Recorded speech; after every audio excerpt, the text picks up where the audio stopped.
ಎಲ್ರಿಗೂ ನಮಸ್ಕಾರ. ಆತ್ಮೀಯ ಧ್ರುವತಾರ ಯೂಟ್ಯೂಬ್ ಚಾನಲ್ಗೆ ಸ್ವಾಗತ. ಸ್ನೇಹಿತರೆ, ಕನ್ನಡ ಚಿತ್ರರಂಗದಲ್ಲಿ ಬಹುದೊಡ್ಡ ಸೂಪರ್ ಸ್ಟಾರ್ ಯಾರು ಅಂತಂದ್ರೆ ಅಣ್ಣವರ ನಂತರ ಯಾರಿದ್ದಾರೆ ಅಂತಂದ್ರೆ ವಿಷ್ಣುವರ್ಧನ್ ಅವರು.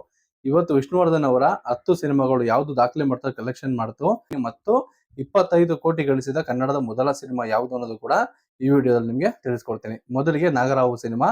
ಈ ಸಿನಿಮಾ ವಿಷ್ಣುವರ್ಧನ್ ಅವರು ಮತ್ತು ಆರತಿ ಅವರು, KS ಅಶ್ವಥ್ ಅವರು ಕೂಡ ನಟನೆ ಮಾಡಿರ್ತಾರೆ. ಈ ಸಿನಿಮಾದಲ್ಲಿ ನಿರ್ಮಾಪಕರಾಗಿ ವೀರಸ್ವಾಮಿ ಅವರು, ರವಿಚಂದ್ರನ್ ಅವರ ತಂದೆ, ಈ ಸಿನಿಮಾದ ನಿರ್ಮಾಪಕರಾಗಿರ್ತಾರೆ. ಈ ಸಿನಿಮಾಗೆ ನಿರ್ದೇಶನ ಮಾಡಿದ್ದು ಪುಟ್ಟಣ್ಣ ಕಣಗಾಲ್ ಅವರು. ಪುಟ್ಟಣ್ಣ ಕಣಗಾಲ್ ಅವರು ಮತ್ತು ವಿಷ್ಣುವರ್ಧನ್ ಅವರ ಒಂದು ಮೊದಲ ಸಿನಿಮಾ ಇದು. ಈ ಸಿನಿಮಾ ಒಂದು 1972 ತರ ಕಾಣುತ್ತೆ. ಈ ಸಿನಿಮಾ ಬಜೆಟ್ ಬರೀ 15 ಲಕ್ಷ. ಒಂದು ಚಿತ್ರದುರ್ಗದ ಕೋಟೆಯ ಸುತ್ತಮುತ್ತ ಈ ಸಿನಿಮಾ ಚಿತ್ರೀಕರಣ ನಡೆಯುತ್ತೆ. 15 ಲಕ್ಷ ಬಜೆಟ್ ನಲ್ಲಿ ತಯಾರಾಗಿ ಈ ಸಿನಿಮಾ ಹತ್ತತ್ರ ಆಗಿನ ಕಾಲಕ್ಕೇನೆ 2.5 ಕೋಟಿಯಷ್ಟು ಕೂಡ ಕಲೆಕ್ಟ್ ಮಾಡುತ್ತೆ. ವಿಷ್ಣುವರ್ಧನ್ ಅವ್ರಿಗೆ ಈ ಸಿನಿಮಾದಿಂದ ಒಂದು ಮಾಸ್ ಹೀರೋ ಅನ್ನೋ ಒಂದು ಇಮೇಜ್ ಕೂಡ ಬರುತ್ತೆ. ವಿಷ್ಣುವರ್ಧನ್ ಅವರು ದೊಡ್ಡ ಸೂಪರ್ ಸ್ಟಾರ್ ಆಗಿ ಕೂಡ ಬೆಳೀತಾರೆ. ಅದಾದ್ಮೇಲೆ ಸಾಹಸ ಸಿಂಹ ಸಿನಿಮಾ.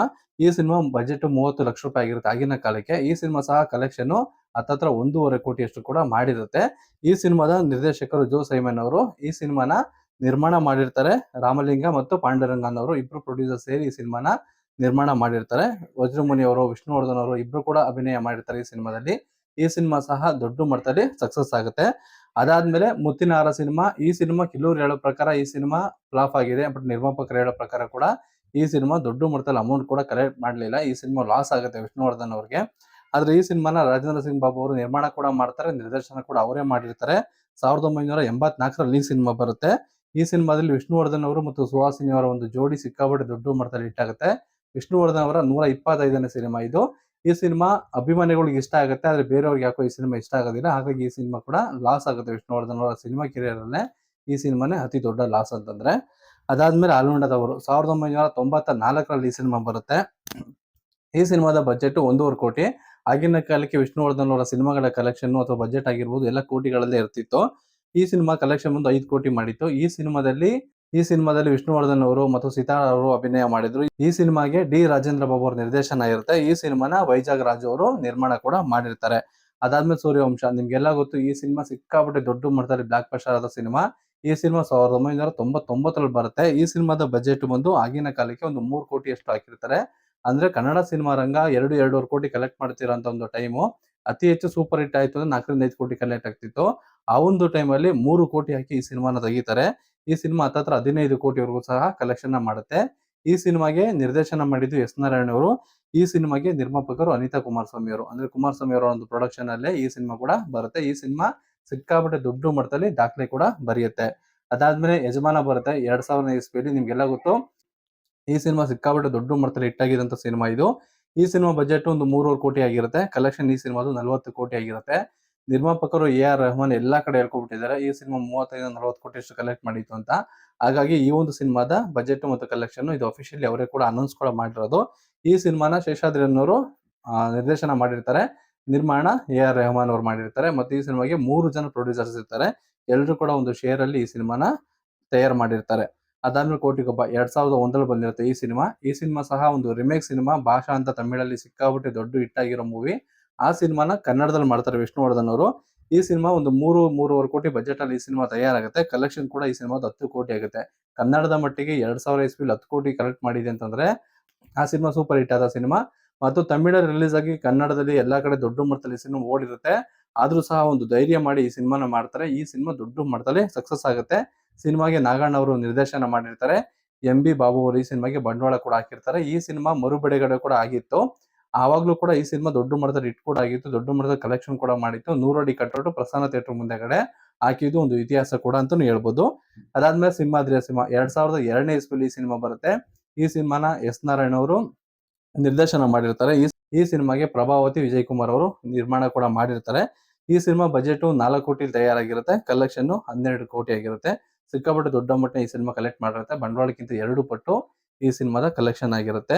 ವಿಷ್ಣುವರ್ಧನ್ ಅವರು, ಅಭಿಜಿತ್ ಅವರು, ಮೀನಾ ಅವರು ಎಲ್ಲರೂ ಕೂಡ ಅಭಿನಯ ಮಾಡಿರ್ತಾರೆ. ಸಿನಿಮಾ ಸೂಪರ್ ಹಿಟ್ ಆಗುತ್ತೆ. ಅದಾದ್ಮೇಲೆ ಆಪ್ತ ಮಿತ್ರ. ನಿಮ್ಗೆಲ್ಲ ಈ ಸಿನಿಮಾ ಎಲ್ರಿಗೂ ನೆನಪಿರುತ್ತೆ. ದ್ವಾರಕೀಶ್ ಅವರು ನಿರ್ಮಾಣ ಮಾಡಿದಂತ ಸಿನಿಮಾ. ವಿಷ್ಣುವರ್ಧನ್ ಅವರು, ರಮೇಶ್ ಅವರಿಂದ್ ಅವರು, ಮತ್ತೆ ಪ್ರೇಮ, ಸೌಂದರ್ಯ ಎಲ್ಲರೂ ಕೂಡ ಈ ಸಿನಿಮಾದಲ್ಲಿ ಅಭಿನಯ ಮಾಡಿದ್ದಾರೆ. ಈ ಸಿನಿಮಾ ಒಂದು 3.5-4 ಕೋಟಿ ಬಜೆಟ್ ಅಲ್ಲಿ ನಿರ್ಮಾಣ ಆಗುತ್ತೆ ಆಗಿನ ಕಾಲಕ್ಕೆ. ಅಂದ್ರೆ ಒಂದು ಹೈ ಬಜೆಟ್ ಸಿನಿಮಾ ಅಂತಾನೆ ಹೇಳ್ಬೋದು. ದ್ವಾರಕೀಶ್ ಅವರು ಸಾಕಷ್ಟು ಸಿನಿಮಾ ಮಾಡಿ ಲಾಸ್ ಅಲ್ಲಿ ಇದ್ದಂತ ಒಂದು ಟೈಮ್ ಅಲ್ಲಿ ಈ ಸಿನಿಮಾನ ತಯಾರು ಮಾಡ್ತಾರೆ. ಈ ಸಿನಿಮಾ ಆದ್ಮೇಲೆ ಸೌಂದರ್ಯ ಅವರು ಕೂಡ ಸಾವನ್ನಪ್ತಾರೆ. ಈ ಸಿನಿಮಾ ಕಲೆಕ್ಷನ್ ಆಗಿನ ಕಾಲಕ್ಕೆ ಮೊದಲ ಕನ್ನಡ ಸಿನಿಮಾ 25 ಕೋಟಿ ಕಲೆಕ್ಟ್ ಮಾಡಿ ಸಿನಿಮಾ. ಅಲ್ಲಿವರೆಗೂ ಸಹ ಕನ್ನಡದ ಯಾವೊಂದು ಸಿನಿಮಾ ಸಹ 25 ಕೋಟಿ ಕಲೆಕ್ಟ್ ಮಾಡಿರ್ಲಿಲ್ಲ. ಫಸ್ಟ್ ಟೈಮ್ ವಿಷ್ಣುವರ್ಧನ್ ಅವರ ಸಿನಿಮಾ 25 ಕೋಟಿ ಕಲೆಕ್ಟ್ ಮಾಡಿ ಕನ್ನಡ ಚಿತ್ರರಂಗದ ಮಾರ್ಕೆಟ್ ಇಷ್ಟು ದೊಡ್ಡದಾಗಿದೆ ಅಂತ ತೋರಿಸ್ಕೊಳ್ಳುತ್ತೆ. ಈಗಲೂ ಸಹ ಸಾಕಷ್ಟು ಸಿನಿಮಾಗಳು 25 ಕೋಟಿ ಕಲೆಕ್ಟ್ ಮಾಡೋದಕ್ಕೆ ಸಿಕ್ಕಾಪಟ್ಟೆ ಕಷ್ಟ ಬರ್ತಿದೆ. ನಿನ್ನೆ ಮೊನ್ನೆ ರಿಲೀಸ್ ಆದಂತ ಸತೀಶ್ ಅವರ ಅಯ್ಯಗ್ಯ ಸಿನಿಮಾ ಆಗಿರ್ಬೋದು, ಅಥವಾ ಪ್ರಜ್ವಲ್ ಅವ್ರ ಕರಾವಳಿ ಸಿನಿಮಾ ಆಗಿರ್ಬೋದು, ಇವ್ರದೆಲ್ಲ ಬರೀ ಒಂದು ವಾರದ ಗಳಿಕೆ 6 7 ಕೋಟಿ ಅಂತ ಅನೌನ್ಸ್ ಮಾಡಿದ್ದಾರೆ. ಆದ್ರೆ ಆಪ್ತಮಿತ್ರ ಸಿನಿಮಾ 2004ನೇ ಇಸ್ವಿಲಿ 25 ಕೋಟಿ ಕಲೆಕ್ಟ್ ಮಾಡಿತ್ತು. ವಿಷ್ಣುವರ್ಧನ್ ಅವರ ಒಂದು ತಾಕತ್ತು ಅಂತ ಕೂಡ ಹೇಳ್ಬೋದು. ಮತ್ತು ಸಿನಿಮಾ ಸೂಪರ್ ಹಿಟ್ ಆಗಿತ್ತು. ಮತ್ತು ಸೌಂದರ್ಯ ಅವರು ಕೂಡ ಆ ಟೈಮಲ್ಲಿ ಒಂದು ಸಾವನ್ನಪ್ತಾರೆ. ಅದ್ರದ್ದು ಕೂಡ ಸಿನಿಮಾಗೆ ಮೇಲೆ ಸಾಕಷ್ಟು ಪರಿಣಾಮ ಬಿದ್ದು ಸಿನಿಮಾ ದೊಡ್ಡ ಮಟ್ಟದಲ್ಲಿ ಹಿಟ್ಟು ಕೂಡ ಆಗಿರುತ್ತೆ. ಅದಾದ್ಮೇಲೆ ಆಪ್ತ ರಕ್ಷಕ, ನಿಮ್ಗೆಲ್ಲ ಗೊತ್ತು 2010ರಲ್ಲಿ ಈ ಸಿನಿಮಾ ನಿರ್ಮಾಣ ಆಗುತ್ತೆ. ಇದು ವಿಷ್ಣುವರ್ಧನ್ ಅವರ ಕೊನೆಯ ಸಿನಿಮಾ ಮತ್ತು 200ನೇ ಸಿನಿಮಾ. ಇದಾದ್ಮೇಲೆ ವಿಷ್ಣುವರ್ಧನ್ ಅವರು ಯಾವೊಂದು ಕೂಡ ಸಿನಿಮಾ ಮಾಡೋದಕ್ಕೆ ಅವ್ರು ನಮ್ಮ ಜೊತೆ ಇರಲಿಲ್ಲ. ಈ ಸಿನಿಮಾ ಒಂದು 5ರಿಂದ 6 ಕೋಟಿ ಬಜೆಟ್ ಅಲ್ಲಿ ನಿರ್ಮಾಣ ಆಗುತ್ತೆ. ಯಾಕೆಂತಂದ್ರೆ ಅರಮನೆ ಸೆಟ್, ರಾಜನ್ ಸೆಟ್ ಎಲ್ಲ ಕೂಡ ಸಿನಿಮಾದಲ್ಲಿ ಹಾಕಿರ್ತಾರೆ. ಈ ಸಿನಿಮಾ ಕಲೆಕ್ಷನ್ ಹತ್ತತ್ರ 40 ಕೋಟಿ ಆಗಿರುತ್ತೆ. ಈ ಸಿನಿಮಾ ನಾನ್ ನೋಡಿದ ಪ್ರಕಾರನೇ ಹತ್ತತ್ರ ಕೆಲವೊಂದು ಥಿಯೇಟರ್ಗಳ ಮುಂದೆಗಡೆ 200 ದಿನದ್ದು 250 ದಿನದ ಪೋಸ್ಟರ್ಗಳು ಕೂಡ ನೋಡಿದೀನಿ. ಜೆ.ಪಿ. ನಗರ ಸಿದ್ಧಲಿಂಗೇಶ್ವರ ಥಿಯೇಟರ್ ಅಲ್ಲಿ ಈ ಸಿನಿಮಾ 175 ದಿನ ಕೂಡ ಓಡಿತ್ತು. ಪಿ ವಾಸು ಅವರು ಈ ಸಿನಿಮಾ ನಿರ್ದೇಶನ ಮಾಡಿರ್ತಾರೆ. ಕೃಷ್ಣಕುಮಾರ್ ಈ ಸಿನಿಮಾದ ಪ್ರೊಡ್ಯೂಸರ್. ವಿಷ್ಣುವರ್ಧನ್ ಅವರು, ಕೋಮಲ್ ಅವರು, ಒಂದು ಸಾಕಷ್ಟು ದೊಡ್ಡದು ಒಂದು ಕಲಾವಿದರ ದಂಡೆ ಕೂಡ ಈ ಸಿನಿಮಾದಲ್ಲಿತ್ತು. ವಿಷ್ಣುವರ್ಧನ್ ಅವರು ಕೊನೆಯ ಸಿನಿಮಾ, ಅವರು ಕೂಡ ಸಾವನ್ನಪ್ಪಿರ್ತಾರೆ. ಆ ಒಂದು ಟೈಮಲ್ಲಿ ಅಭಿಮಾನಿಗಳ ಒಂದು ಭಾವನೆಗೆ ತಕ್ಕಂತೆ ಈ ಸಿನಿಮಾ ಬರುತ್ತೆ. ಸಿನಿಮಾ ಸಿಕ್ಕಾಪಟ್ಟೆ ದೊಡ್ಡ ಮಟ್ಟದಲ್ಲಿ ಹಿಟ್ ಆಗುತ್ತೆ. ಇಡೀ ಕರ್ನಾಟಕದಲ್ಲಿ ಈ ಸಿನಿಮಾ ಸಾಕಷ್ಟು ಕಡೆ 100 ದಿನ ಓಡುತ್ತೆ. ಎಷ್ಟು ಥಿಯೇಟರ್ ರಿಲೀಸ್ ಆಗಿತ್ತು ಅಷ್ಟು ಥಿಯೇಟರ್ ಈ ಸಿನಿಮಾ 50 ದಿನ ಕಂಪ್ಲೀಟ್ ಮಾಡಿರುತ್ತೆ. ಹತ್ತತ್ರ 50 ಚಿತ್ರಮಂದಿರದಲ್ಲಿ ಈ ಸಿನಿಮಾ 100 ದಿನ ಕೂಡ ಕಂಪ್ಲೀಟ್ ಮಾಡುತ್ತೆ. ಇದು ವಿಷ್ಣುವರ್ಧನ್ ಅವರ ಒಂದು 10 ಸಿನಿಮಾ ಅಂತಂದ್ರೆ 11 ಸಿನಿಮಾ ಹೇಳಿದೀನಿ. ಏಕೆಂತಂದ್ರೆ ಇದ್ರಲ್ಲಿ ಮುತ್ತಿನಾರ ಸಿನಿಮಾ ದೊಡ್ಡ ಮಟ್ಟದಲ್ಲಿ ದಾಖಲೆ ಕೂಡ ಆಗ್ಲಿಲ್ಲ. ಹಾಗಾಗಿ ಅದ್ರ ಬದಲು ಆಪ್ತರಕ್ಷಕ ಸಿನಿಮಾನ ತಗೊಂಡು ನಿಮ್ಗೆ ಹೇಳಿದೀನಿ. ಈ 10 ಸಿನಿಮಾಗಳು ವಿಷ್ಣುವರ್ಧನ್ ಅವರ ಕೆರಿಯರ್ ಅಲ್ಲಿ ಸಾಕಷ್ಟು ದೊಡ್ಡ ಮಟ್ಟದಲ್ಲಿ ಪರಿಣಾಮ ಬೀರಿದಂತ ಸಿನಿಮಾಗಳು. ಮೊದಲ ಸಿನಿಮಾ ನಾಗರಾವು, ಕೊನೆಯ ಸಿನಿಮಾ ಆಪ್ತರಕ್ಷಕ ಸಿನಿಮಾ. ಹಾಗಾಗಿ ವಿಷ್ಣುವರ್ಧನ್ ಅವರು ಮಾಡಿದಂತ ಎಲ್ಲಾ ಸಿನಿಮಾಗಳು ಕೂಡ ದೊಡ್ಡ ಮಟ್ಟದಲ್ಲಿ ದಾಖಲೆ ಕೂಡ ಬರೆದಿದೆ. ಮತ್ತೆ ಇನ್ನೊಂದು, ವಿಷ್ಣುವರ್ಧನ್ ಸಿನಿಮಾಗಳಲ್ಲಿ ವಿಶೇಷ ಏನು ಅಂತಂದ್ರೆ ಸಾಕಷ್ಟು ರಿಮೇಕ್ ಸಿನಿಮಾಗಳು. ವಿಷ್ಣುವರ್ಧನ್ ಅವ್ರು ಯಾವಾಗಲೂ ಸಹ ಈ ಒಂದು ವಿವಾದ ಅವ್ರು ಯಾವಾಗಲೂ ಅಂಟ್ಕೊಳ್ಳೋದು. ವಿಷ್ಣುವರ್ಧನ್ ಅವರು ಸೂರ್ಯವಂಶ ಆಗಿರ್ಬೋದು, ಯಜಮಾನ ಆಗಿರ್ಬೋದು, ಆಪ್ತ ಮಿತ್ರ ಆಗಿರ್ಬೋದು, ಕೋಟಿಗೊಬ್ಬ ಆಗಿರ್ಬೋದು, ಈ ಸಿನಿಮಾಗಳೆಲ್ಲ ಸಾಕಷ್ಟು ಸಿನಿಮಾಗಳು ತಮಿಳು ಸಿನಿಮಾ ಅಥವಾ ತೆಲುಗು ಸಿನಿಮಾದ ರಿಮೇಕ್ಗಳಾಗಿದೆ. ಹಾಗಾಗಿ ವಿಷ್ಣುವರ್ಧನ್ ಅವರು ಮಾಡೋ ಸಿನಿಮಾಗಳು ಮ್ಯಾಕ್ಸಿಮಮ್ ರಿಮೇಕ್ ಸಿನಿಮಾಗಳು ಇರುತ್ತೆ.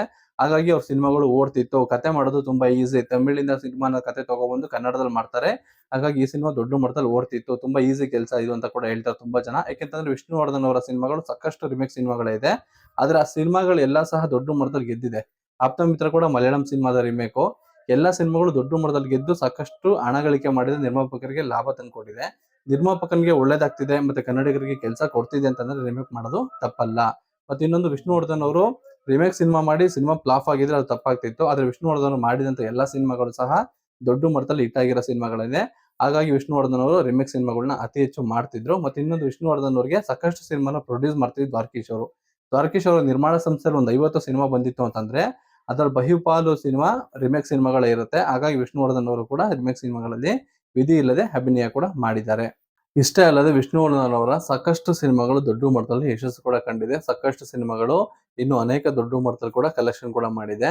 ಆದ್ರೆ ಈ 10 ಸಿನಿಮಾಗಳು ವಿಷ್ಣುವರ್ಧನ್ ಅವರ ಕೆರಿಯರ್ ಅಲ್ಲಿ ದಿ ಬೆಸ್ಟ್ ಸಿನಿಮಾಗಳು ಅಂತಾನೆ ಹೇಳ್ಬೋದು. ನಿಮಗೆ ಈ 10 ಸಿನಿಮಾಗಳಲ್ಲಿ ಯಾವೊಂದು ಸಿನಿಮಾ ಬಗ್ಗೆ ಮಾಹಿತಿ ಇಷ್ಟ ಆಯ್ತು ಅನ್ನೋದನ್ನ ಕೆಳಗಡೆ ಕಮೆಂಟ್ ಮೂಲಕ ತಿಳಿಸಿ. ಮತ್ತು ನೀವು ಯಾವೊಂದು ಸಿನಿಮಾವನ್ನು ಎಲ್ಲಿ ನೋಡಿದ್ರಿ ಅಂತ ಕೂಡ ತಿಳಿಸಬಹುದು ಅಂತ ಹೇಳ್ತಾ ವಿಡಿಯೋನಲ್ಲಿ ಮುಗಿಸಿದ್ದೀನಿ. ಎಲ್ರಿಗೂ ಧನ್ಯವಾದಗಳು.